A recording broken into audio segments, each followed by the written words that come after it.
The dining room of the Cross family estate had never been so quiet. My father's voice, usually booming with control, cracked through the phone.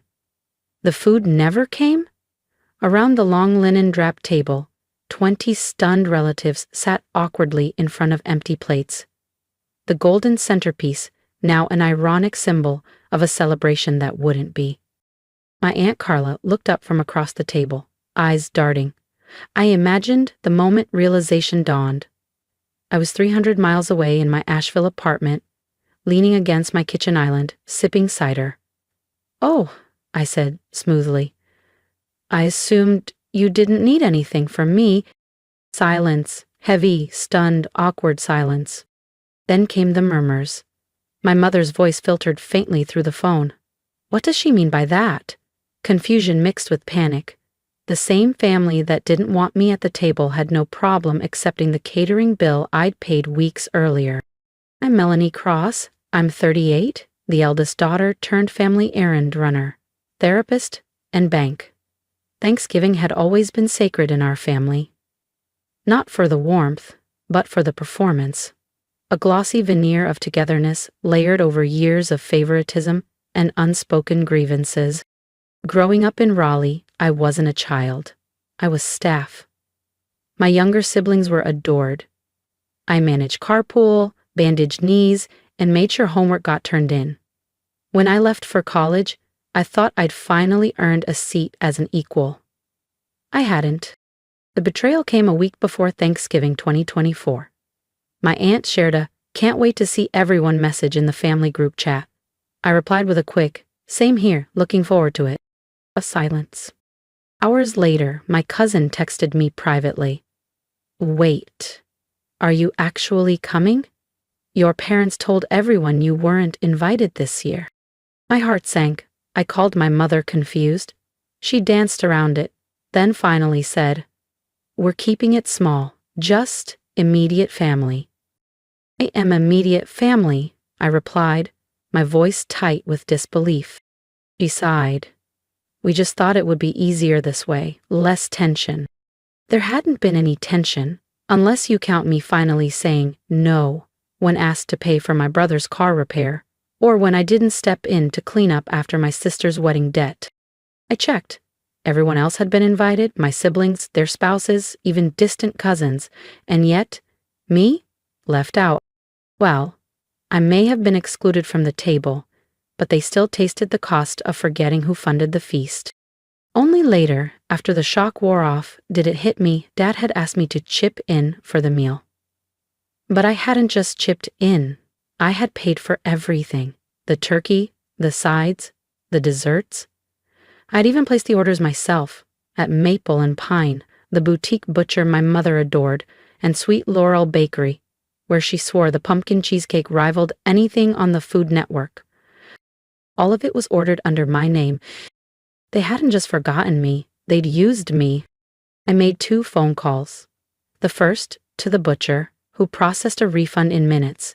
The second to the bakery, who hesitated, but ultimately relented when I forwarded the receipt. Then I waited. I knew exactly how this would unravel. Thanksgiving Day, 12:17 p.m. My phone buzzed with Dad's name. I let it ring 4 times before picking up. "The food never came," he said, his voice a strange mix of panic and confusion. I could hear the chaos behind him, murmurs, sharp whispers, my mother's sharp voice rising like steam. I tilted my head, injected just the right amount of feigned concern. "Oh, maybe check with whoever placed the order?" "You placed the order," he snapped. "Yeah? Did I?" I let the silence hang, letting it stretch just long enough to sting. "Well, I didn't think you needed anything from me." He didn't respond. An hour later, a text from my cousin painted the picture perfectly. No turkey. No desserts. Every store in Asheville and the surrounding towns closed, or picked clean. My sister had brought a new boyfriend she wanted to impress. She ended up crying in the guest bedroom. My mother locked herself in the bathroom. My father sat mute while my Uncle Ron asked loudly, "Wait, wasn't Melanie bringing the turkey?" The room had gone quiet. Then the whispering started. 3 days later. A group text from Mom. We really missed you at Thanksgiving. Hope we can put this behind us. Not an apology. A rug. Something to sweep it all under. I said nothing. Aunt Carla called a day later. A lot of us confronted your parents, she said quietly. They needed to hear it. But Mom didn't like consequences. And sure enough, by the end of the week, a new version of the story started circulating. I was unstable. Dramatic, deliberately sabotaged Thanksgiving. Dad called twice before I finally answered. I don't know what you were trying to prove, he said, tight with restrained fury, but you embarrassed your mother. I laughed, loud and sharp. Funny, I thought she didn't even want me there. His sigh was theatrical. We made a mistake, okay? But what you did was low. Lower than uninviting your own daughter after she paid for the meal? My voice rose. You should have said something. If being dramatic, he said, as if that would make me fold. It wasn't even that big of a deal. My pulse thundered in my ears. It was to me. Not a big deal? I snapped. Then why are you calling me about it, Dad? I hung up, my hands trembling so badly I nearly dropped the phone. My whole body was buzzing with a mix of rage and grief. That night, my cousin Riley texted. You officially started a war. Apparently, my mother was already spinning her version of the story, how I'd always been difficult, and how this just confirmed it. Christmas loomed like a storm cloud. I had no plans to attend, not until Aunt Carla called. She's telling everyone you're too fragile to be around family, she said carefully, that you're skipping Christmas because you can't handle conflict. And your dad, well, he's claiming he tried to fix it, but you're being stubborn. I tightened my grip on the phone until my knuckles turned pale. Oh no, they weren't going to rewrite my story. Christmas Eve, 2024. I arrived fashionably late to my parents' house, the Asheville air crisp with winter. The second I stepped inside, it was like someone scratched a needle across a record. Conversation cut off mid-sentence. My mother's expression froze. My father stopped mid-sip of his bourbon. My sister blinked like she'd seen a ghost. Hey, I said casually, pulling off my scarf with a smile. Merry Christmas. My mother found her voice. Oh, you made it. Of course, I replied sweetly. Wouldn't miss it. Then I stepped aside to reveal my surprise guest. My grandmother. Her mother. My mother's face drained of color. Years ago, they'd had an irreparable falling out. My mom had tried to erase her from our lives entirely, but I never cut contact. Grandma had been horrified when she heard about Thanksgiving, and when I asked if she wanted to come to Christmas dinner, she didn't even hesitate. Oh my, Grandma said, stepping inside with exaggerated wonder. It's been ages since I've been here. What lovely decorations, dear. My mother looked like she might faint. Dinner was tense perfection. Grandma picked up her fork, examined the stuffing, and said brightly, Oh, is this store-bought? Tastes very consistent. I bit the inside of my cheek to keep from laughing. A week later, I started getting strange messages from cousins and extended relatives. I heard there was a misunderstanding. You okay? Others were more pointed. Didn't think you had it in you to be that cruel. Aunt Carla clued me in. Your mom's telling everyone you had some kind of breakdown, she said, sighing. That you're unstable, that what you did at Christmas proved it. I let out a bitter laugh. It was unbelievable, but not surprising. If my mother had taught me anything, it was that truth is dangerous to those who depend on control. If you've ever been the black sheep at the holiday table or found strength in standing alone, don't miss what happens next. Subscribe to the channel to follow Melanie's journey as family secrets unravel and quiet revenge turns into lasting power. The realization landed hard, like a gut punch. My mother wasn't just embarrassed, she was threatened.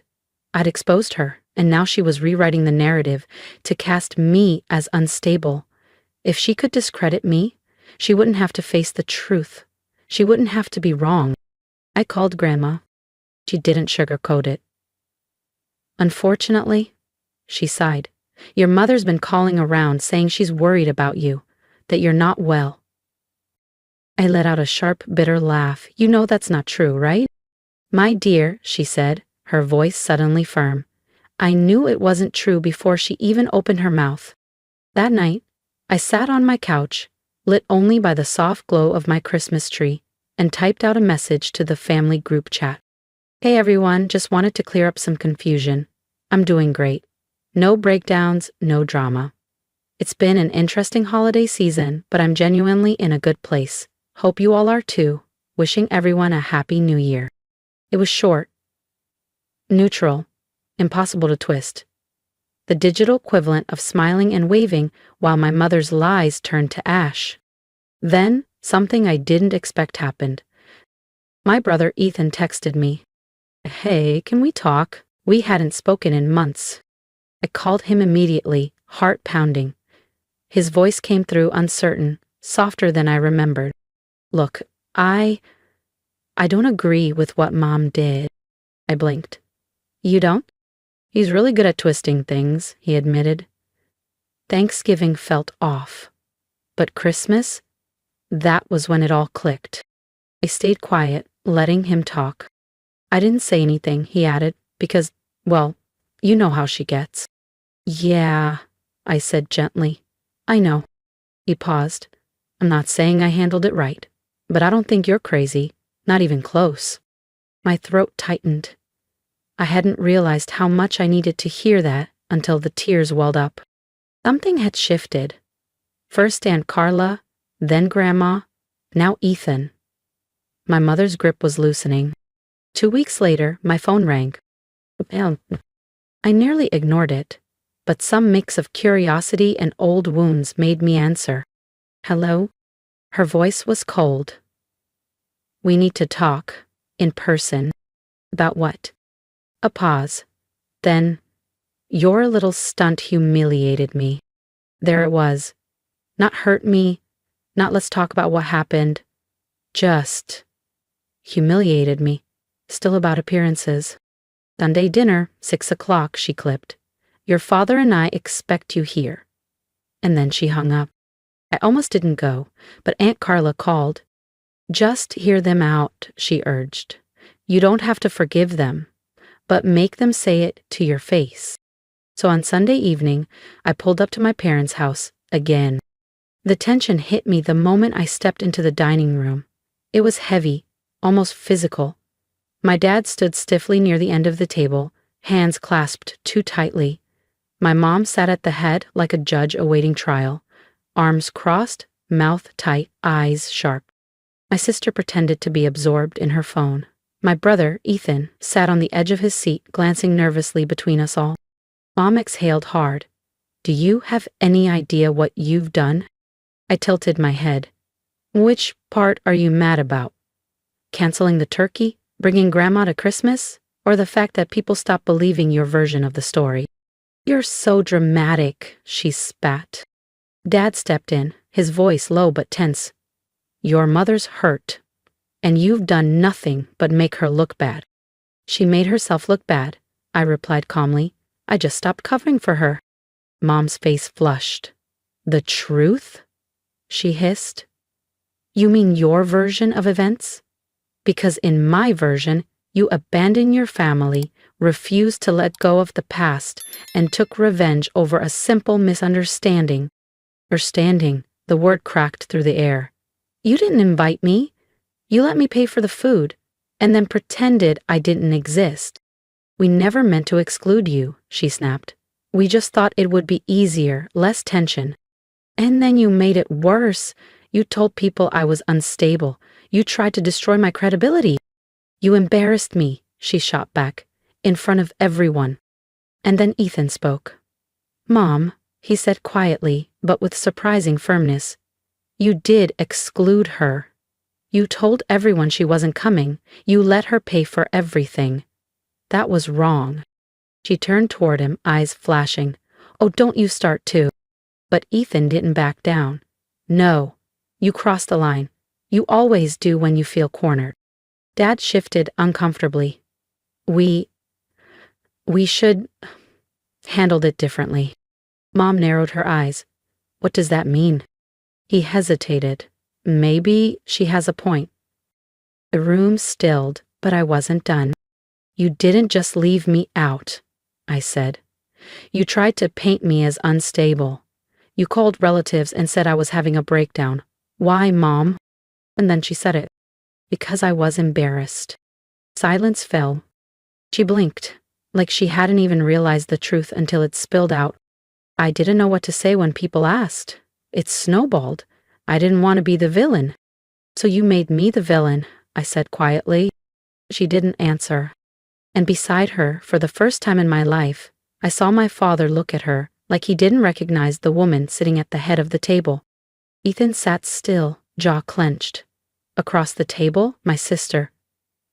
Quiet, until now. Muttered under her breath, "Wow." And just like that, the truth settled over the room like thick snow. The lies, the manipulation, the selfishness, all of it, exposed and undeniable. For the first time in my life, I saw my mother clearly, not as an untouchable matriarch, not as some all-powerful force, just a woman so terrified of being wrong that she would rather destroy her own daughter than admit it. I stood up. "I'm done," I said, steady and sure. "I don't need an apology, because I don't think you're capable of giving a real one, but I need you to understand that I'm done."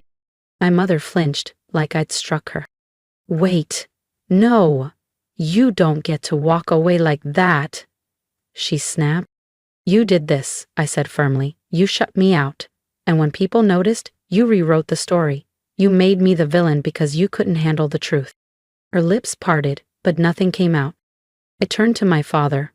"I appreciate that you tried, but you let it happen, and that hurt too." He didn't have a response, just looked down at his folded hands. I looked to my siblings. My sister blinked, face tight with guilt. "I should have said something sooner," she said softly. Ethan gave a quiet nod. "Me too." It didn't fix anything, but it mattered. In the weeks that followed, I created distance. Mom sent shallow texts. "Can we move past this?" I left them unread. Aunt Carla checked in regularly, her support constant. Grandma sent a handwritten letter full of warmth, telling me how proud she was that I stood up for myself. But the real surprise came from Ethan. One evening in mid-January, he texted, "Want to grab coffee?" We met at a quiet cafe in West Asheville. We ended up talking for nearly 3 hours. "I think I spent so long trying to keep the peace," he said. "I didn't realize how much damage she was doing." "Yeah," I replied, my voice low. "I get it." And in that moment, I realized I wasn't alone. Not anymore. If you've ever been the scapegoat in your own family, the one who sees the dysfunction while everyone else clings to the illusion, then you know this feeling. The hollow ache, the constant questioning, the heartbreak of being told you're the problem just for setting boundaries. You've heard it. "That never happened. You're too sensitive. Stop making everything about you." Standing up to that dynamic isn't easy. It's terrifying. But sometimes, the most powerful thing you can do isn't forgive. It's refuse to play your assigned role. The empty chair at their next Thanksgiving table, that won't be my shame. That will be my peace. And if you're still nodding along, maybe it's time you ask yourself, which tables in your life are nourishing you, and which ones are just keeping you starved for love you'll never be given. If you've ever been silenced, sidelined, or labeled for standing your ground, drop a comment. I'd love to hear your story. Support matters. Protecting your peace isn't selfish, it's necessary. Choose respect over obligation. If this resonated with you, hit subscribe. Melanie's journey might be over, but yours may just be beginning.